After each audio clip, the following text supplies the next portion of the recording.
इस लेक्चर में हम लोग सिंक्रोनस मशीन्स के बारे में डिस्कस करेंगे। सिंक्रोनस मशीन क्या होती है और पिछली दो मशीन्स यानी कि इंडक्शन मशीन और डीसी मशीन से इसमें क्या डिफरेंस है। तो सिंक्रोनस मशीन को समझने के लिए इसका कंस्ट्रक्शन समझना ज़रूरी है।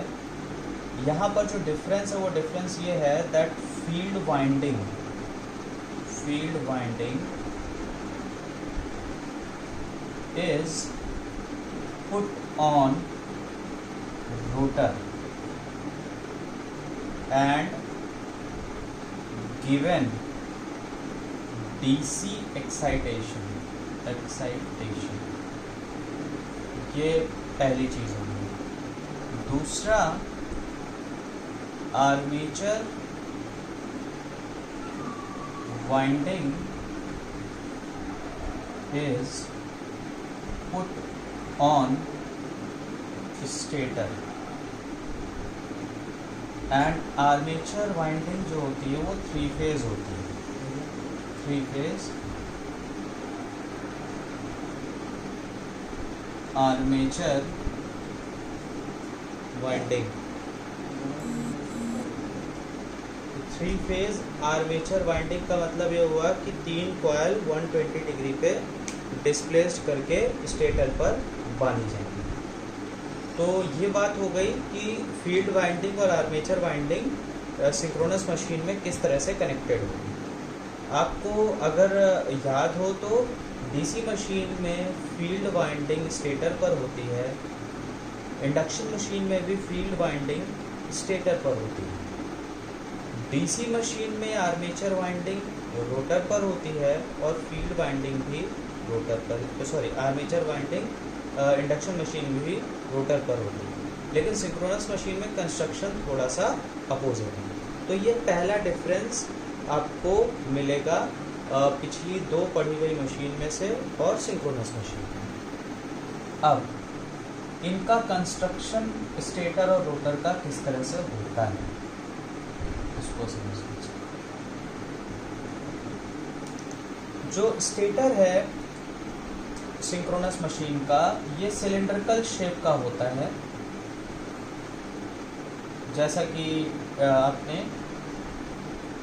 इंडक्शन मशीन का स्टेटर भी पढ़ा हुआ है, उसी तरह से इसका भी स्टेटर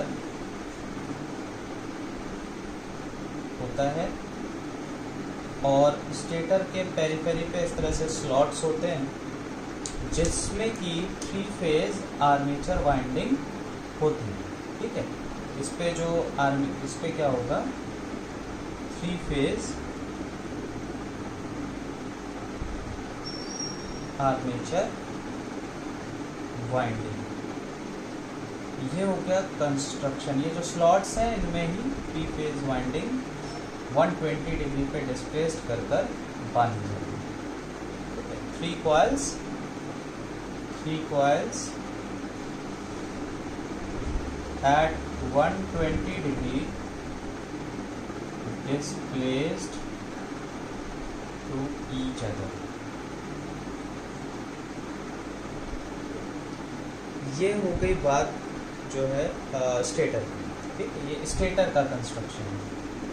स्टेटर सिलेंड्रिकल शेप का होगा और इसके पेरीफेरी में स्लॉट्स होंगे जिनमें कि 3 कॉइल्स 3 वाइंडिंग 120 डिग्री पे डिस्प्लेस करके बांधी जाएंगी और ये आर्मेचर वाइंडिंग। ठीक, ये तो बात हो गई सिंक्रोनस मशीन के स्टेटर में। अब क्योंकि सिंक्रोनस मशीन भी 2 तरह की होगी, एक होगा सिंक्रोनस जेनरेटर जिसको कि ऑल्टरनेटर भी कहते हैं, ऑल्टरनेटर। और दूसरा होगा सिंक्रोनस मोटर।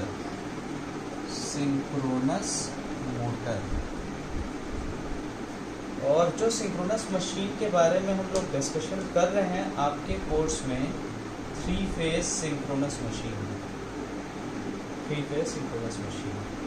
तो सिंक्रोनस जनरेटर के केस में स्टेटर से 3 फेज आउटपुट होगा, क्योंकि जनरेटर क्या होगा, इलेक्ट्रिकल आउटपुट देगा। तो जनरेटर के केस में आर्मेचर से ही आउटपुट यानी कि 3 कॉइल्स बाहर की तरफ निकाली जाएंगे, 3 वायर्स बाहर की तरफ निकाले जाएंगे जो कि इलेक्ट्रिकल आउटपुट होगा।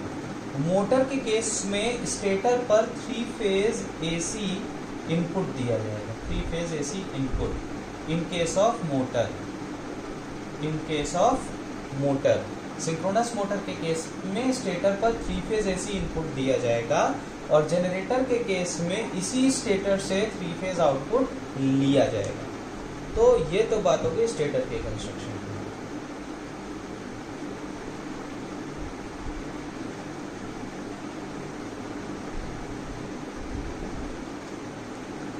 अब बात करते हैं रोटर की, यानी कि types of rotor. Types of rotor, तो 2 तरह के रोटर होते हैं सिंक्रोनस मशीन में। एक होता है salient, salient SALIENT, salient pole rotor. पहला टाइप ये है। सैलिएंट पोल रोटर में क्या है कि इस तरह से कुछ इसका कंस्ट्रक्शन होता है।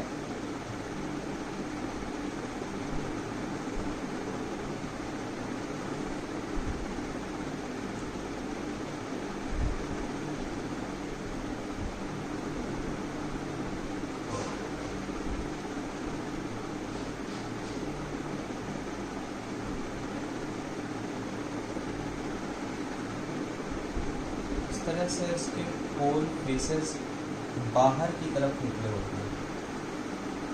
ये 4 पोल साइलेंट रोटर है। इसमें जो पोल्स हैं ये पोल फेसेस हैं। These are pole faces, pole faces. ये है पोल फेस, ये पोल फेस, ये पोल फेस। तो यहाँ जो पोल फेसेस हैं वो बाहर की तरफ उभरे हुए हैं। इसको कहेंगे क्या? Projected outwards, projected outwards. तो जो पोल फेसेस हैं वो बाहर की तरफ उभरे हुए हैं, उभर कर बाहर की तरफ निकल रहे हैं, इसलिए इसका नाम है सैलिएंट पोल। जो पोल्स है वो बाहर की तरफ प्रोजेक्टेड है, उभरे हुए हैं, इसीलिए इसको सैलिएंट पोल कहते हैं। नाम ही इसीलिए इसका पड़ गया सैलिएंट पोल। अब इन पोल्स में यहाँ पर वाइंडिंग्स बांधी जाती है पोल को, वाइंडिंग बांधी जाती है। अब यहाँ पर इसमें क्या है कि इस तरह के जो साइलेंट पोल रोटर होता है इसका डायमीटर लार्ज होता है। They are large in diameter, large in diameter, they are large in diameter, लेकिन but small in axial length. इनकी जो एक्सियल लेंथ है वो स्मॉल है। तो इसका जो मैकेनिकल कंस्ट्रक्शन है, इसके मैकेनिकल कंस्ट्रक्शन के वजह से ही it is suitable, it is suitable for only medium speed application, medium speed that is approximately मान लीजिए 500 RPM, 500 RPM तक जो है साइलेंट पोल रोटर का इस्तेमाल किया जाएगा। ठीक है, यहाँ पर भी वाइंडिंग्स होगी, बनाना भूल जाते हैं। तो जो सिंक्रोनस मशीन होती है उसमें हाइड्रो पावर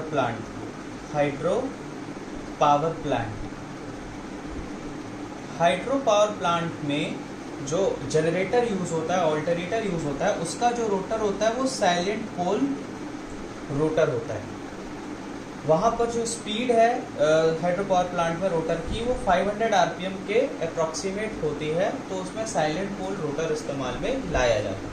तो ये तो बात हो गई साइलेंट पोल रोटर के कंस्ट्रक्शन की। ठीक, और थोड़ा सा इसको मैं आपको आसान तरीके से बताऊं कि किस तरह से वाइंडिंग लगी होगी। इसके लिए मैं क्या करता हूँ, नॉर्मली 2 पोल का सिंपल तरह का कंस्ट्रक्शन में ले लें। तो इस पे वाइंडिंग इस तरह से डीसी वाइंडिंग इस तरह से बांधी जाएगी, ठीक है।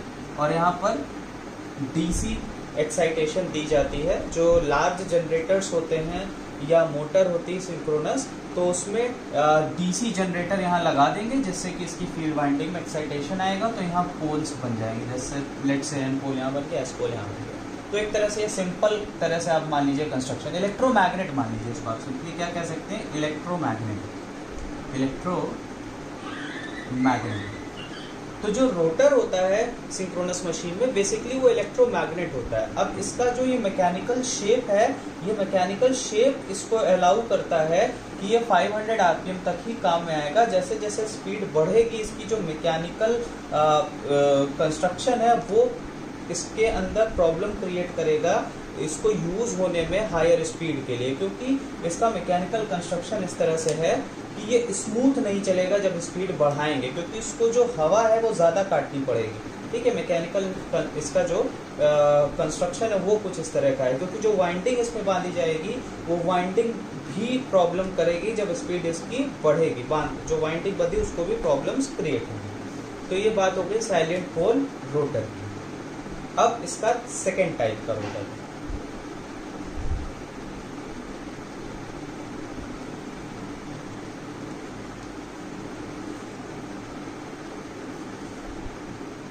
सेकेंड टाइप का जो रोटर होता है वो है सिलेंड्रिकल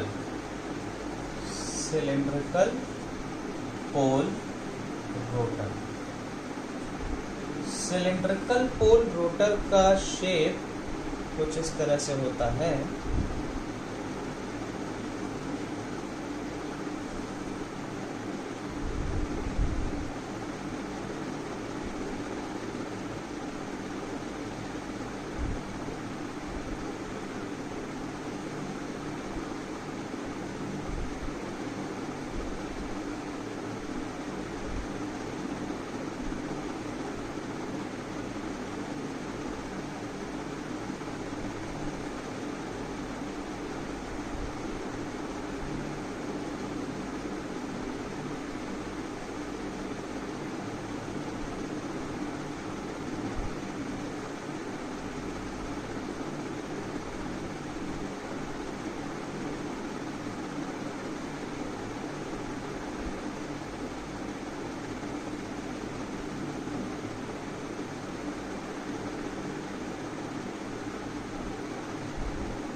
इस तरह का शेप होता है सिलेंड्रिकल पोल रोटर का, और यहाँ पर इस तरह से स्लॉट्स होते हैं, इस तरह से स्लॉट्स होते हैं। इन स्लॉट्स में जो वाइंडिंग है रोटर की, यानी कि फील्ड वाइंडिंग है, वो इन स्लॉट्स में हाउस्ड की जाती है, यानी कि बांधी जाती है।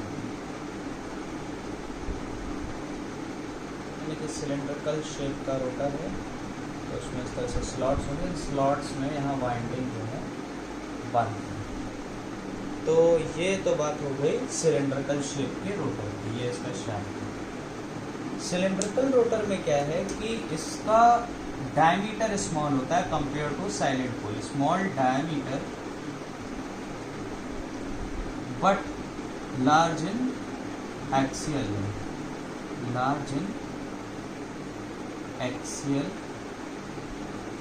लेंथ। तो इसका जो कंस्ट्रक्शन है मैकेनिकल कंस्ट्रक्शन, वो अलाउ करता है इसको हाई स्पीड एप्लीकेशन के लिए। तो जिस सिंक्रोनस मशीन में इस तरह का रोटर इस्तेमाल होता है वो मशीन सुटेबल होती है, suitable for speed from 1000 to 3000 RPM. That is thermal power plant में जो जनरेटर यूज होता है थर्मल पावर प्लांट में, उसका ऑल्टरनेटर का रोटर सिलेंड्रिकल शेप का होता है। क्यों? क्योंकि इसकी मैकेनिकल कंस्ट्रक्शन इस तरह की है कि हाई स्पीड एप्लीकेशन में इसका इस्तेमाल करेंगे तो ये स्मूथली काम करेगा, ठीक है। तो ये इसका रीज़न है।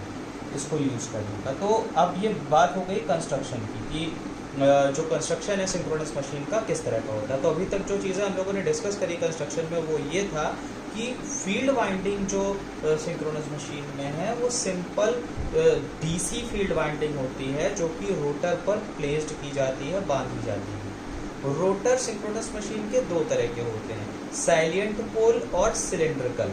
साइलेंट पोल का शेप जैसा होता है वो हम डिस्कस कर चुके हैं, उसके पोल्स बाहर की तरफ उभरे हुए होते हैं, इस वजह से उसको साइलेंट पोल कहते हैं।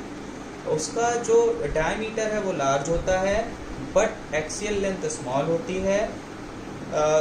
साइलेंट पोल रोटर 500 आरपीएम तक के स्पीड एप्लीकेशन के लिए इस्तेमाल होती है।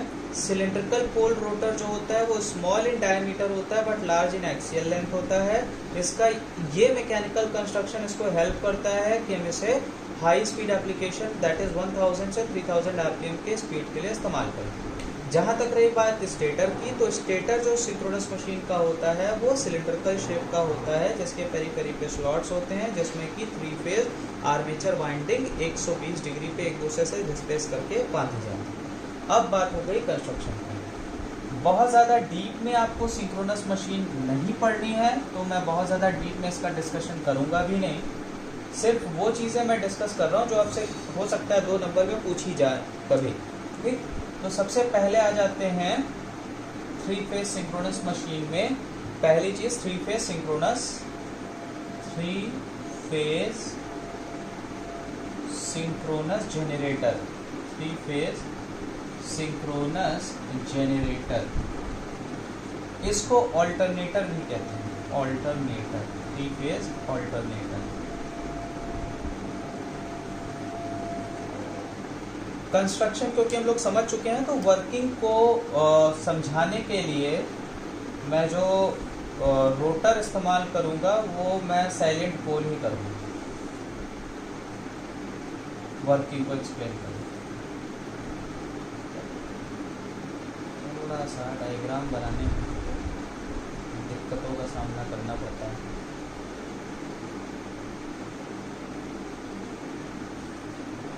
इसके पेरी पे स्लॉट्स हो गए,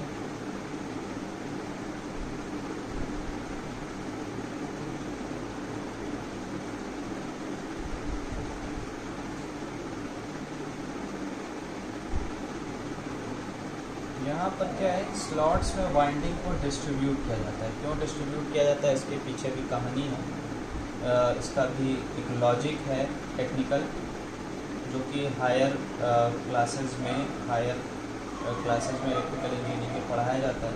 बच्चे जब इलेक्ट्रिकल इंजीनियरिंग के सेकेंड ईयर थर्ड ईयर में पहुँचते हैं तो इलेक्ट्रिकल मशीन्स में सारी चीज़ें डिस्कस होती हैं। फिलहाल ये आपके कोर्स के स्कोप के बाहर फर्स्ट ईयर।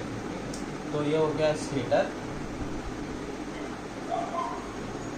और इसके स्लॉट्स में, स्टेटर के स्लॉट्स में आर्मेचर वाइंडिंग यानी कि 3 कॉइल्स 120 डिग्री पे डिस्प्लेस करके बांधी जाएंगी। ठीक है, और ये जो अब है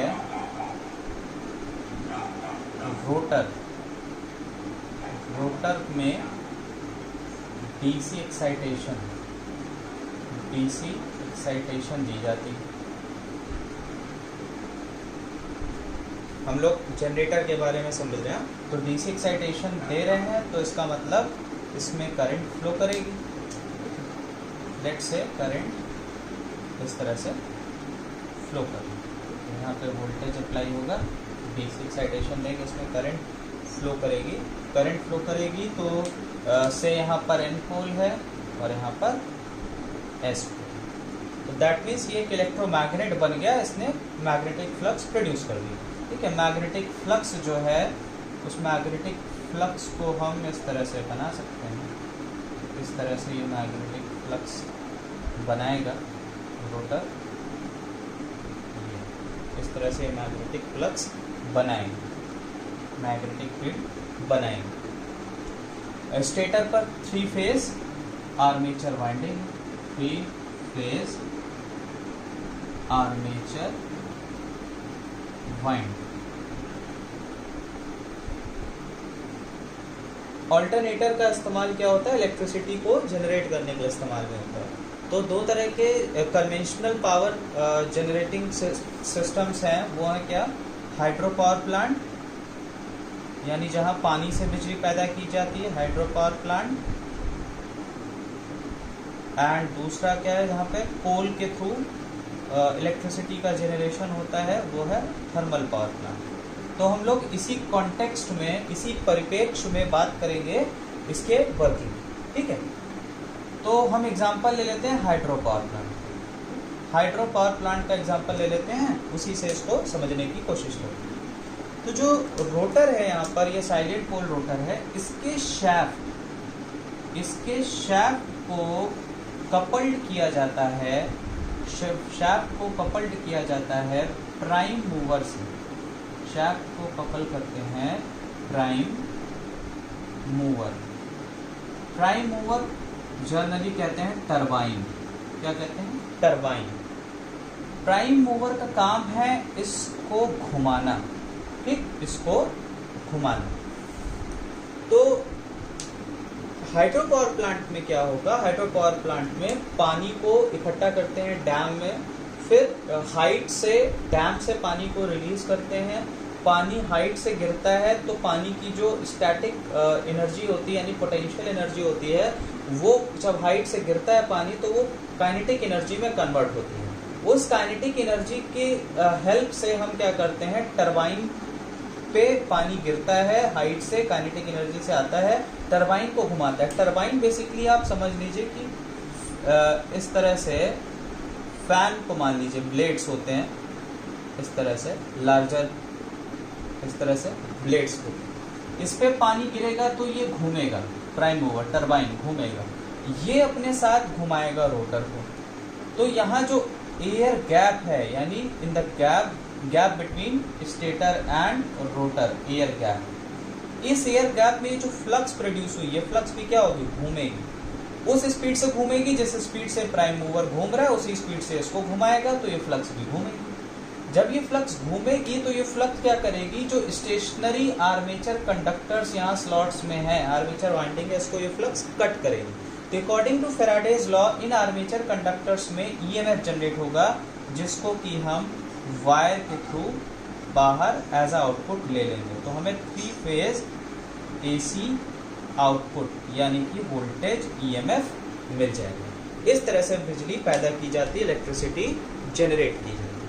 पानी को डैम में स्टोर किया, हाइट से पानी को रिलीज किया, तो पानी की पोटेंशियल एनर्जी काइनेटिक एनर्जी में बदल गई।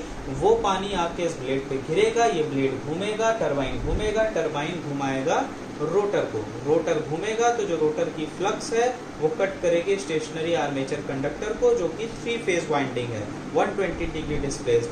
और अगर उन तीनों कॉइल के कनेक्शंस को बाहर की तरफ निकाल लेंगे मशीन से, तो हमें 3 कॉइल बाहर मिल गई। तो तीनों कॉइल में ईएमएफ होगा, तीनों कॉइल का ईएमएफ एक दूसरे से 120 डिग्री डिस्प्लेस्ड होगा, यानी 3 फेज एसी वोल्टेज का जनरेशन होगा। इस तरह से इलेक्ट्रिसिटी जनरेट की जाती है।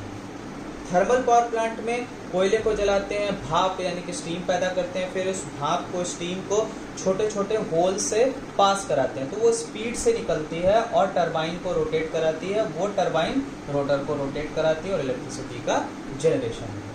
तो यहाँ पर आप देख रहे हैं कि फ्लक्स रोटेट कर रही है, कट कर रही है कंडक्टर्स को, ईएमएफ आ रहा है। तो वर्किंग प्रिंसिपल जो हुआ जनरेटर का, वो वर्किंग प्रिंसिपल क्या हुआ, वर्किंग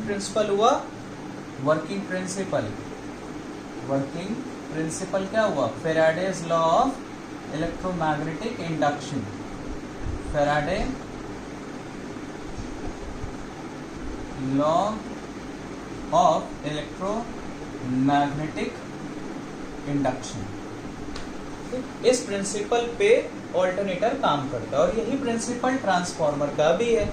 ट्रांसफार्मर और यहाँ पर क्या, ट्रांसफार्मर में कोई भी पार्ट रोटेट नहीं करता, यहाँ पर एक पार्ट है रोटर जो कि रोटेट कर रहा है, ठीक है। अब एक चीज, यहाँ पर जो ईएमएफ जनरेट हो रहा है उसकी फ्रीक्वेंसी डिपेंड करती है P इंटू N अपॉन 120 पे, जहाँ पर N क्या है,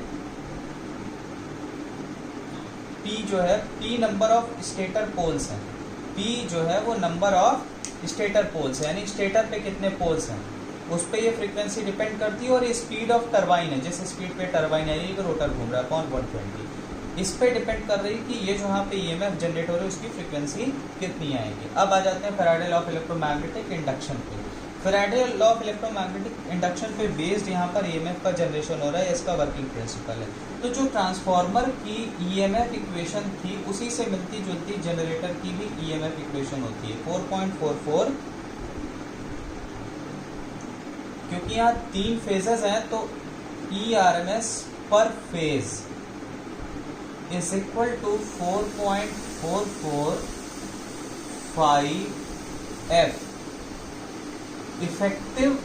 effective stator winding turns, effective stator turns into K W, जहाँ पे के डब्ल्यू है वाइंडिंग फैक्टर। क्या होता है इसको जानने की आपको जरूरत नहीं है, सिर्फ आप फॉर्मूला ध्यान रखिए वाइंडिंग फैक्टर। और ये क्या है, effective number of stator turn, effective number of stator turns, stator की वाइंडिंग में जो टर्न है, स्टेटर टर्न्स।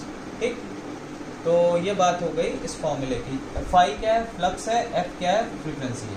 तो इसी तरह से आप ट्रांसफार्मर के ईएमएफ इक्वेशन को भी रिप्रेजेंट करते हैं। यहाँ बस थोड़ा सा फर्क है, वो फर्क क्या है यहाँ पर टी और के डब्ल्यू।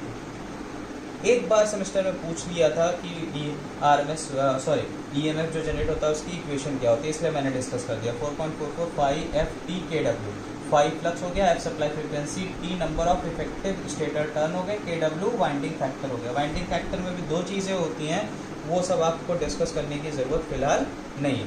तो ये तो बात हो गई ऑल्टरनेटर की, ऑल्टरनेटर कैसे काम करता है और ऑल्टरनेटर का क्या वर्किंग प्रिंसिपल है।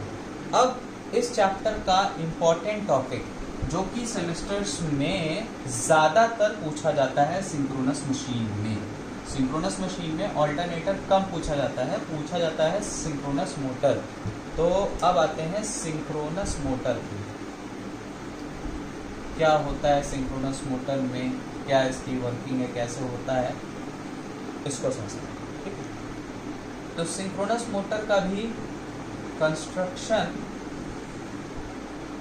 सिमिलरली, जैसे कि अभी हम लोग पढ़ रहे थे ऑल्टरनेटर के बारे में, ये भी कंस्ट्रक्शन पॉइंट ऑफ व्यू से सेम होता है। इस तरह से स्टेटर के पेरिफेरी पे स्लॉट्स होंगे, इसमें 3 फेज आर्मेचर वाइंडिंग होगी,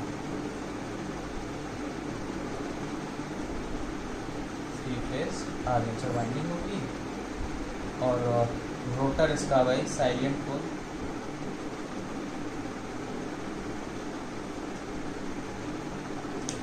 यहाँ पर 3 फेज आर्मेचर वाइंडिंग, और इसमें जो है DC supply, rotor salient pole rotor है, डीसी सप्लाई, यहाँ से लेट से एन पोल बन गया, यहाँ लेट से एस पोल बन गया, मान लिया आपने। ठीक है, और यहाँ पर इनपुट देंगे आप स्टेटर को 3 phase AC, 3 phase AC input, क्योंकि मोटर है तो इनपुट क्या होगा इलेक्ट्रिकल, 3 फेज एसी इनपुट में। ठीक है, रोटर पे क्या है डीसी इनपुट दे रहे हैं, तो यहाँ पे जो पोल्स बन रहे हैं वो फिक्स। अब देखिए यहाँ पर 3 फेज करंट इनपुट दिया गया, 3 फेज वोल्टेज दिया गया, तो जो 3 कॉइल हैं आर्मेचर की, 3 फेज आर्मेचर वाइंडिंग स्टेटर की, 3 phase armature winding. Okay, 3 phase AC input दिया गया, तो इन कंडक्टर्स में 3 फेज एसी करंट फ्लो करेगी। तो यानी यहाँ जो आर्मेचर वाइंडिंग है उसमें क्या बनेगा, मैग्नेटिक फील्ड बनेगा। इस मैग्नेटिक फील्ड का नेचर क्या होगा, जो स्टेटर में बनेगी वो होगी ऑल्टरनेटिंग मैग्नेटिक फील्ड, क्योंकि ऑल्टरनेटिंग सप्लाई है, ऑल्टरनेटिंग मैग्नेटिक फील्ड ये स्टेटर में बनेगी। अगली इंपॉर्टेंट बात, क्योंकि 3 कॉइल 120 डिग्री डिस्प्लेस्ड है, इसलिए क्या होगी रोटेटिंग मैग्नेटिक फील्ड, क्या होगी rotating magnetic field, rotating magnetic field. और ये रोटेटिंग मैग्नेटिक फील्ड किस स्पीड पर रोटेट करेगी, at synchronous speed, at synchronous speed. Synchronous speed यानी ns is equal to 120 F/T RPM। Okay, तो ये बात हो गई स्टेटर पे कि स्टेटर पे 3 फेज इनपुट जा रहा है, तो यहाँ रोटेटिंग मैग्नेटिक फील्ड प्रोड्यूस होगी जिसकी स्पीड होगी सिंक्रोनस स्पीड। लेकिन रोटर पे डीसी इनपुट है, तो इसके जो पोल्स हैं वो फिक्स हैं, मतलब इस सिरे पे एन पोल बन गया और इस सिरे पे एस पोल बन गया, तो फिर ये फिक्स है, अब ये चेंज नहीं होगा। लेकिन स्टेटर पे जो पोल बन रहे हैं, मान लीजिए स्टेटर पे अगर किसी पॉइंट ऑफ टाइम पे यहाँ एस पोल है, सॉरी एन पोल है और यहाँ पर एस पोल है, इस सिरे पे 2 पोल की स्टेटर है और 2 पोल की रोटर, ऐसा नहीं कि 4 और 2 ले लें हम, तो हम समझने के लिए क्या 2 पोल स्टेटर पे भी, एन एस मतलब है stator pole, stator N pole, और एस एस का मतलब है स्टेटर एस पोल। ओके, तो ये जो पोल्स हैं ये पोल्स टाइम के साथ बदलेंगे, ठीक है, और इनके बदलने की स्पीड यानी इनका जो अल्टरनेशन की स्पीड है वो क्या होगी, सिंक्रोनस स्पीड 120 f/p।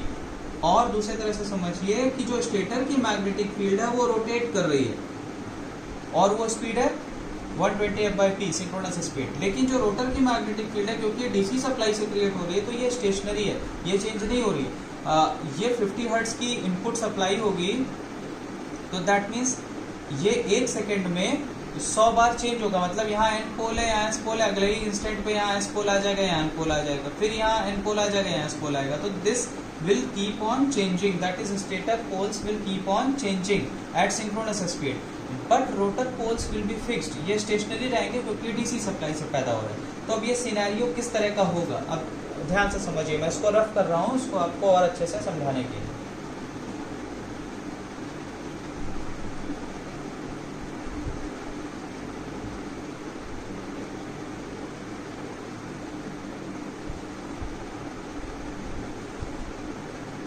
कई इंस्टेंट पर बना के समझते हैं, जिससे समझने में थोड़ा सा आसानी होगी।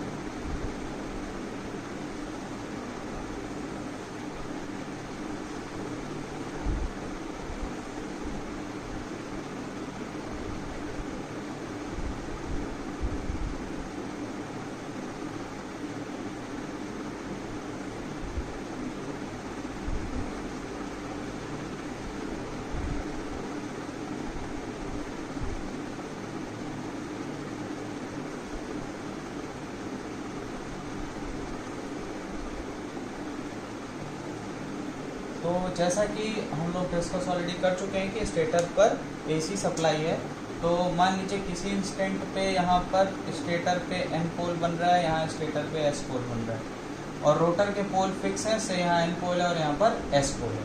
तो ये दोनों पोल एक दूसरे को रिपल करेंगे, ये दोनों पोल एक दूसरे को रिपल करेंगे, तो ये जो रोटर है वो इधर की तरफ मूव करने की कोशिश करेगा, ये वाला सिरा और ये वाला सिरा इधर की, ड्यू टू रिपल्शन, ठीक। लेकिन जब रोटर इधर की तरफ मूव करने की कोशिश में ही होगा, यानी कोशिश ही करेगा, तब तक यहाँ पर स्टेटर पे एस पोल बन जाएगा, यहाँ पर स्टेटर पे एन पोल बन जाएगा। लेकिन ये क्या है, फिक्स है, यहाँ एन पोल और यहाँ पर एस पोल। तो अब ये किधर घूमने की कोशिश करेगा, इधर की तरफ, क्योंकि अब ये अट्रैक्ट होगा, ये वाला सिरा भी इधर की तरफ आएगा।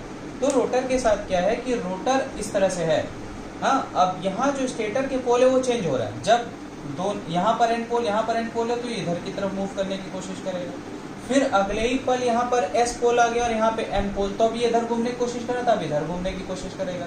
फिर जब तक ये फिर से इधर आने की कोशिश करेगा, फिर से यहाँ एन पोल और यहाँ पे एस पोल आ जाएगा। तो रोटर की यह हालत होगी कि ना तो इधर जा पाएगा ना तो इधर जा पाएगा, स्टेशनरी पड़ा रहेगा, क्योंकि इसका जो साइज है वो भी बहुत ज्यादा होता है रोटर का, तो इसमें लार्ज इनर्शिया होगी। तो अपने इनर्शिया की वजह से वो इस rapid change of stator poles को फॉलो नहीं कर पाएगा, कौन, रोटर। तो इसका मतलब क्या होगा, rotor will remain stationary, rotor will remain stationary, मतलब ये मूव नहीं कर पाएगा, rotor will remain stationary, rotor जो है वो मूव नहीं कर पाएगा due to rapid change of stator poles. इसी वजह से हम कहते हैं कि सिंक्रोनस मोटर सेल्फ स्टार्टिंग नहीं होती, मतलब जो कंस्ट्रक्शन है सिंक्रोनस मोटर का, उस कंस्ट्रक्शन के वजह से ये प्रॉब्लम रोटर फेस कर रहा है कि रोटर को घूमने का कोई टॉर्क मिल ही नहीं रहा है। ये रोटर अपनी जगह पे स्टेशनरी रह जाता है। स्टेटर के पोल्स रैपिडली चेंज हो रहे हैं और रोटर के जो पोल्स हैं वो फिक्स्ड हैं। इस वजह से जो सिंक्रोनस मशीन है, this is not self starting, is not self starting. तो ये तो बात हो गई सिंक्रोनस मशीन की प्रॉब्लम कि सेल्फ स्टार्टिंग क्यों नहीं है, क्योंकि स्टेटर पे एसी सप्लाई है, तो जो वो फील्ड पैदा हो रही है स्टेटर में मैग्नेटिक फील्ड वो लगातार चेंज हो रही है, लेकिन रोटर पे है डीसी सप्लाई, तो रोटर पे जो फील्ड है वो डीसी पैदा हो रही है, वो फिक्स्ड है, तो वो चेंज नहीं हो रही है। इस वजह से रोटर स्टेटर की रैपिड चेंज होने वाली मैग्नेटिक फील्ड को फॉलो नहीं कर पा रहा है, इसलिए वो अपनी इनर्शिया की वजह से स्टेशनरी पड़ा हुआ है, टॉर्क नहीं पैदा हो रही है। ठीक है, तो अब इसको कैसे सेल्फ स्टार्ट बनाएंगे, अब ये बात आती है इसको कैसे सेल्फ स्टार्ट बनाएंगे। तो इसका पहला मेथड क्या है, first method, what is it's method of making it self start. First method क्या है, फर्स्ट मेथड ये होता है कि हम इसके शाफ्ट पे प्राइम मूवर लगाते हैं, रोटर के शाफ्ट पे प्राइम मूवर लगाते हैं। प्राइम मूवर यहाँ पर पेट्रोल इंजन, डीजल इंजन, कोई भी इंजन हो सकता है जो इसको घुमा सके। ठीक है, तो पेट्रोल इंजन या डीजल इंजन की हेल्प से प्राइम मूवर, उसको as a prime mover help लेके हम रोटर को घुमाते हैं। ठीक है, रोटर को जब ये प्राइम मूवर रेटेड स्पीड पे, अपनी रेटेड स्पीड पे रोटेट कराने लगता है तब तक, अब देखिए ध्यान दीजिए, रोटर पे क्या है, फील्ड वाइंडिंग है, रोटर पे क्या है, फील्ड वाइंडिंग, इस पे हम क्या दे रहे हैं, डीसी सप्लाई। तो जब इनिशियली प्राइम मूवर को ऑन किया गया तब तक यहाँ से जो रोटर पे सप्लाई जा रही है उसको ऑफ रखते हैं। हमने स्विच ओपन कर दी, इसमें कोई करंट नहीं जा रही है, यानी यहाँ कोई पोल नहीं है। जब हमने प्राइम मूवर को ऑन किया, रोटर को घुमाया जा रहा है। ठीक है, तो रोटर जब रेटेड स्पीड तक पहुंच जाता है, ठीक, जब रेटेड स्पीड तक पेट्रोल इंजन की हेल्प से रोटर को रेटेड स्पीड तक पहुंचा लेते हैं, उसी समय स्विच को क्लोज कर देते हैं। जैसे ही स्विच को क्लोज करेंगे वैसे ही रोटर वाइंडिंग में करंट आएगी, रोटर वाइंडिंग में करंट आएगी तो करंट करिंग कंडक्टर बन गया रोटर, इस पे क्या लगेगा, मैकेनिकल फोर्स, यानी कि जर्क लगेगा। उस जर्क की वजह से, मतलब यहाँ एन पोल बना से यहाँ एस पोल बना, ठीक है, तो ये करंट करिंग कंडक्टर बन गया। इसमें जैसे ही जर्क लगा वैसे ही ये सिंक्रोनाइज हो जाता है किसके फील्ड से, स्टेटर की फील्ड से, क्योंकि स्टेटर पर 3 फेज इनपुट आ रहा है, स्टेटर पर 3 फेज इनपुट आ रहा है, एसी सप्लाई आ रही, 3 phase AC input, 3 phase AC input, ठीक, और इसके पोल्स लगातार चेंज हो रहा है। तो हमको ये पता है कि ये सिंक्रोनस स्पीड कितनी है, हमको ये पता है सिंक्रोनस स्पीड कितनी है। तो पेट्रोल इंजन की हेल्प से हम जब देख लेते हैं कि इसकी स्पीड सिंक्रोनस स्पीड के आसपास पहुंच गई है, लगभग 90 to 95%, 90 to 95% तक सिंक्रोनस स्पीड तक पहुंच गया है रोटर, उसी समय स्विच क्लोज कर देते हैं, करंट आती है रोटर की वाइंडिंग में, तो जर्क लगता है रोटर में, करंट आने की वजह से जर्क लगता है, उस जर्क की वजह से ये जो रोटर है वो स्टेटर की सिंक्रोनस स्पीड से, स्टेटर के मैग्नेटिक फील्ड की सिंक्रोनस स्पीड से सिंक्रोनाइज्ड हो जाता है और ये घूमने लगता है उसी स्पीड पे जिस स्पीड पे स्टेटर की मैग्नेटिक फील्ड घूम रही है, और ये मोटर स्टार्ट हो जाती है। तो ये मोटर तभी चल सकती, तभी तक चल सकती जब तक रोटर की स्पीड सिंक्रोनाइज्ड है स्टेटर के मैग्नेटिक फील्ड के रोटेशन की स्पीड से, इसीलिए इसका नाम है सिंक्रोनस मोटर। अब अगर कोई ये सोच रहा हो कि क्यों ना हम प्राइम मूवर से उसी स्पीड पे इसको चला दें जो सिंक्रोनस स्पीड है, तो प्राइम मूवर का हेल्प हम यहाँ इसलिए इस तरह से नहीं ले रहे हैं कि हम इसको उसी स्पीड पे घुमाएं जिस स्पीड पे स्टेटर के मैग्नेटिक फील्ड की सिंक्रोनस स्पीड है। यहाँ पर काम यह है कि हमको रोटर को सिंक्रोनाइज्ड कराना है स्टेटर के मैग्नेटिक फील्ड की स्पीड से। तो जैसे ही ये सिंक्रोनाइज्ड होगा वैसे ही प्राइम मूवर को डिस्कनेक्ट कर देते हैं, तब ये मोटर अपनी प्रॉपर स्पीड पे चलती रहेगी। तो करेंगे क्या, इनिशियली रोटर पे जो सप्लाई, डीसी सप्लाई, इसको ऑफ कर देंगे, यानी रोटर में कोई करंट नहीं है, रोटर पे कोई पोल्स नहीं है, सिर्फ यहाँ स्टेटर पे 3 फेज इनपुट दिया गया है और यहाँ प्राइम मूवर को यानी पेट्रोल इंजन को लेट से ऑन कर दिया गया। धीरे धीरे ही इसकी स्पीड ये बिल्डअप करता रहेगा। जैसे ही 90 to 95% स्पीड पे ये पहुंचेगा, वैसे ही यहाँ पर स्विच क्लोज कर देंगे, रोटर वाइंडिंग में करंट आएगी, जर्क लगेगा, और इस जर्क की वजह से, मैकेनिकल फोर्स के जर्क की वजह से रोटर जो है वो स्टेटर के मैग्नेटिक फील्ड से सिंक्रोनाइज्ड हो जाएगा, यानी मैग्नेटिक लॉकिंग हो जाएगी। रोटर पोल और स्टेटर पोल की मैग्नेटिक लॉकिंग हो जाएगी, और ये रोटर उसी स्पीड पे घूमने लगेगा जिस स्पीड पे स्टेटर के मैग्नेटिक पोल्स चेंज हो रहे हैं। तो ये पहला मेथड है, ठीक है। दूसरा मेथड अब डिस्कस करते हैं। This was the first method.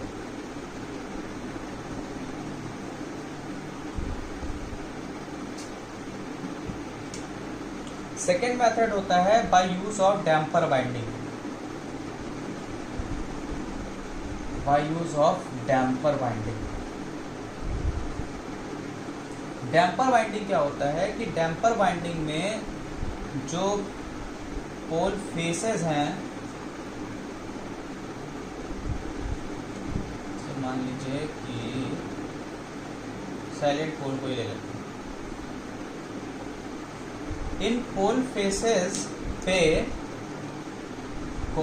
जो कॉपर बार्स होते हैं उनको यहाँ पर कॉपर बार्स पोल फेसेस पे लगाते हैं, कॉपर बार्स। जैसे कि याद हो आपको स्क्विरल केज इंडक्शन मोटर का जो रोटर होता है, squirrel cage rotor. Squirrel cage rotor में क्या होता है, इस तरह से एंड रिंग्स होती हैं, एंड रिंग्स, और इस तरह से एंड रिंग्स के थ्रू कॉपर बार्स को शॉर्ट सर्किट करते हैं। याद आ रहा है, कुछ पढ़ाया था कुछ दिन पहले ही आप लोगों को, इस तरह का कुछ कंस्ट्रक्शन होता है। वही चीज़ यहाँ पर है, ठीक। यहाँ पर ये जो पोल फेसेस हैं, पोल फेसेस में कॉपर बार्स इंसर्ट कर देते हैं, ठीक। ये आप हम सामने से देख रहे हैं, ठीक है, सामने से इसको देख रहे हैं। और इसका अगर साइड से देखेंगे तो साइड से कुछ इस तरह से ये दिखेगा कि इस तरह से कॉपर बार्स जो है लगे होंगे। अब दूसरा साइड, अब उसको थोड़ा सा डायग्राम बनाने में दिक्कत है, मतलब ये सामने से हम देख रहे हैं तो ये कॉपर बार्स दिख रहे हैं, ये अंदर की तरफ कॉपर बार्स गए हुए हैं। अब ये पोल फेस क्योंकि सॉलिड है ना, सामने से दिख नहीं रहा है, अब पीछे भी पोल फेसेस होंगे, तो पोल फेसेस पे ड्रिल करके इस तरह से कॉपर की वायर्स लगा देते हैं, तो इसको कहते हैं डैम्पर वाइंडिंग। अब इसी तरह का मान लीजिए शेप है, स्क्विरल केज रोटर बन गया। ये बेसिकली क्या बन गया, squirrel cage rotor, squirrel cage rotor बन गया, salient pole squirrel cage rotor बन गया, ठीक। तो अब क्या हुआ कि स्टेटर पर 3 फेज इनपुट दिया गया, इंडक्शन मोटर को 3 फेज इनपुट दिया गया, 3 फेज इनपुट दिया गया। तो यहाँ पर 3 फेज वाइंडिंग लगी हुई है स्टेटर पर, RYB। तो एयर गैप में रोटेटिंग मैग्नेटिक फील्ड प्रोड्यूस हुई, उस रोटेटिंग मैग्नेटिक फील्ड ने कॉपर बार्स को कट किया। तो ड्यू टू फेराडे, अब देखिए यहाँ पर बार बार ये चीज़ बतानी पड़ रही है क्योंकि आपको दिमाग में ये चीज़ रखनी है कि यहाँ डीसी सप्लाई है। इनिशियली डीसी सप्लाई को ऑफ रखते हैं, मतलब यहाँ पर जो सप्लाई लगी हुई है रोटर पर, इसको ऑफ रखता है। इनिशियली कोई सप्लाई नहीं दी, ठीक है, सिर्फ क्या किया, रोटर पर 3 फेज एसी इनपुट दिया। तो यहाँ रोटेटिंग मैग्नेटिक फील्ड प्रोड्यूस हुई जो कि क्लॉकवाइज डायरेक्शन में रोटेट कर रही है। यह मैग्नेटिक फील्ड इन कॉपर बार्स को कट करेगी, कॉपर बार्स को कट करेगी, तो इन कॉपर बार्स में ईएमएफ इंड्यूस होगा। क्योंकि ये कॉपर बार्स एंड रिंग्स के थ्रू शॉर्ट सर्किटेड है, तो इसमें करंट आएगी। ये करंट क्या करेगी, टॉर्क प्रोड्यूस करेगी, और टॉर्क क्या करेगी, इस रोटर को घुमाएगी जिस डायरेक्शन में मैग्नेटिक फील्ड घूम कर। इससे मिला 3 फेज इंडक्शन मोटर की वर्किंग मैं डिस्कस कर रहा हूँ। तो ये रोटर घूमना शुरू कर देगा लेस देन सिंक्रोनस स्पीड पे। किस पे, लेस देन सिंक्रोनस स्पीड पे, ठीक है। तो जैसे ही ये 90 to 95% सिंक्रोनस स्पीड पे पहुंच जाता है, वैसे ही ये सप्लाई ऑन कर देते हैं। सप्लाई ऑन करेंगे यानी रोटर वाइंडिंग में करंट आई। रोटर वाइंडिंग में जब करंट आई तो जर्क लगा, जर्क लगने से ये स्टेटर की सिंक्रोनस स्पीड से सिंक्रोनाइज हो जाएगा, तब ये सिंक्रोनस स्पीड पे चलने लगेगा। अब जैसे ही ये रोटर सिंक्रोनस स्पीड पे चलने लगेगा, वैसे ही जो इंडक्शन टॉर्क है वो जीरो हो जाएगी। इंडक्शन टॉर्क मतलब जिस वजह से स्टार्ट हुई थी, स्टार्ट किस वजह से हुई थी, Faraday law of electromagnetic induction की वजह से। जैसे कि 3 फेज इंडक्शन मोटर में रोटर स्टार्ट होता है स्क्विरल केज, उसी तरह से स्टार्ट हुई थी, इसमें करंट आई थी, टॉर्क प्रोड्यूस हुई थी। लेकिन जैसे ही ये सिंक्रोनस स्पीड पर रोटेट करने लगी, वैसे ही फ्लक्स कटिंग एक्शन क्या हो गया, zero. Flux cutting action zero हो गया, फ्लक्स कटिंग एक्शन जीरो हो गया। तो जो फ्लक्स कटिंग एक्शन जीरो हो गया, तो जो ईएमएफ इंड्यूस हो रहे थे वो ईएमएफ इंड्यूस ही नहीं होगी, तो करंट होगी ही नहीं। तो इंडक्शन टॉर्क, जो इंडक्शन मोटर वाली टॉर्क है, वो जीरो हो गई, क्योंकि अब रोटर के पोल्स और स्टेटर के पोल्स सिंक्रोनाइज हो गए हैं। रोटर उसी स्पीड पे चल रहा है जिस स्पीड पे स्टेटर की मैग्नेटिक फील्ड है, यानी कि सिंक्रोनस स्पीड पे चल रहा है। इसी वजह से इंडक्शन टॉर्क जीरो हो गई, यानी इंडक्शन मोटर वाली टॉर्क जीरो हो गई। अब रोटर पोल स्टेटर पोल एक दूसरे से लॉक हो गए हैं और ये सिंक्रोनस स्पीड पे चल रहा है। मैं फिर से समझाता हूँ आपको, फिर से समझिए। यहाँ पर क्या है कि रोटर बार्स के फेसेस पे इस तरह से ड्रिल करके कॉपर के बार्स लगा दिए गए, जैसा कि स्क्विरल केज का कंस्ट्रक्शन है, ठीक है। तो इसको आप मान लीजिए स्क्विरल केज रोटर बन गया, ठीक। जो डीसी वाइंडिंग लगी हुई है रोटर पे, उस पे इनिशियली कोई सप्लाई नहीं देते, सिर्फ जो स्टेटर है सिंक्रोनस मोटर का, उस पे हमने इनपुट दे दिया, क्योंकि ये मोटर है तो 3 फेज इनपुट देंगे, ऑब्वियस सी बात है। इनपुट दे दिया, ठीक, इनपुट दे दिया, रोटेटिंग मैग्नेटिक फील्ड प्रोड्यूस हो गई। इस रोटेटिंग मैग्नेटिक फील्ड ने कॉपर बार्स को जो रोटर पे लगे उसको कट किया, ईएमएफ इंड्यूस हुआ according to Faraday law. EMF की वजह से इन कॉपर बार्स में करंट आई, क्योंकि कॉपर बार्स के दोनों सिरे शॉर्ट सर्किटेड है एंड रिंग्स के थ्रू, जिस वजह से इसमें करंट आई। करंट की वजह से टॉर्क पैदा हुआ। टॉर्क ने क्या किया, रोटर को घुमाना शुरू किया। रोटर उसी डायरेक्शन में घूमा जिस डायरेक्शन में मैग्नेटिक फील्ड स्टेटर की घूम रही है, अपने कॉस को अपोज करने के लिए, लेंज लॉ, ठीक। तो रोटर क्या होता है, लेस देन सिंक्रोनस स्पीड पे रन करने लगा। जैसे ही 90 to 95% सिंक्रोनस स्पीड पे पहुंची रोटर की स्पीड, वैसे ही यहाँ से स्विच ऑन कर दिया गया, रोटर में करंट आई। रोटर में करंट आई तो रोटर को मैकेनिकल जर्क हुआ। मैकेनिकल जर्क यानी झटका लगा। झटका लगते ही जो रोटर है वो स्टेटर के मैग्नेटिक फील्ड की स्पीड के साथ सिंक्रोनाइज्ड हो गया। सिंक्रोनाइज्ड हो गया मतलब अब रोटर भी उसी स्पीड पे घूमने लगा जिस स्पीड पे स्टेटर की मैग्नेटिक फील्ड रोटेट कर रही है। यानी इन शॉर्ट जो रोटर है वो सिंक्रोनस स्पीड पे रोटेट करने लगा। जैसे ही सिंक्रोनस स्पीड पे रोटर रोटेट करने लगा तो फ्लक्स कटिंग एक्शन जीरो हो गया। फ्लक्स कटिंग एक्शन जीरो हो गया तो जो इंडक्शन मोटर वाली टॉर्क है जिसकी वजह से स्टार्ट हुआ तो वो खत्म हो गई। अब उसकी कोई जरूरत नहीं रही, वो खत्म हो गई और ये रोटर जो है सिंक्रोनस स्पीड पे रन करने लगा, सिंक्रोनस मोटर स्टार्ट हो गई। तो जो सबसे ज्यादा यूज होने वाला मेथड है स्टार्टिंग का सिंक्रोनस मोटर का, वो है डैम्पर वाइंडिंग। आई होप आप लोगों को समझ में आया होगा, ठीक है। अब आते हैं एप्लीकेशन के बारे में कि इसका फिर एप्लीकेशन क्या है। जब इसके साथ ये कंपल्शन है, ये लिमिटेशन है कि ये सिर्फ और सिर्फ सिंक्रोनस स्पीड पे चलेगी, एक मेथड में प्राइम मूवर चाहिए, दूसरे मेथड में डैम्पर वाइंडिंग चाहिए, तो फिर इसका इस्तेमाल क्या है। इसका सबसे ज़्यादा इस्तेमाल होता है पावर सब स्टेशन पे पावर फैक्टर करेक्शन के लिए, पावर फैक्टर करेक्शन यानी कि इम्प्रूवमेंट के लिए। और अगर सिंक्रोनस मोटर को पावर फैक्टर इंप्रूवमेंट के लिए यूज करते हैं तो इसको कहते हैं सिंक्रोनस कंडेंसर। सिंक्रोनस कंडेंसर, इसको याद रखिएगा, सेमेस्टर में पूछा है इसलिए मैं बोल रहा हूँ। इसको कहते हैं synchronous condenser. When synchronous motor is used for power factor improvement and power substations then it is known as synchronous condenser. तो ये इसका इस्तेमाल हो गया, ठीक है। एक दूसरा, क्योंकि ये सिर्फ और सिर्फ सिंक्रोनस स्पीड पे चलती है, स्पीड जैसे ही रोटर की थोड़ी सी भी सिंक्रोनस स्पीड से कम होगी मोटर बंद हो जाएगी, ठीक।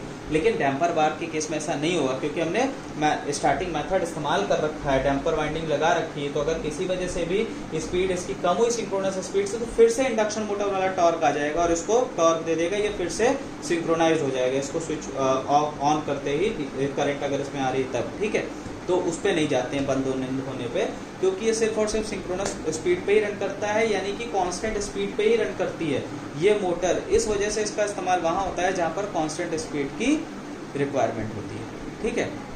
और ये मोटर इस्तेमाल होता है रेगुलेट करने के लिए voltage at the end of transmission lines. तो ये बात हो गई एप्लीकेशंस की।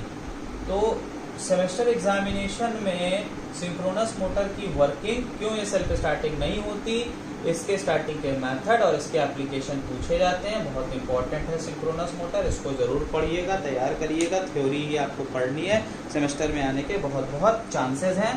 तो इसी के साथ हम लोग लेते हैं विदा। इस लेक्चर में बस इतना ही था आपको पढ़ना। धन्यवाद।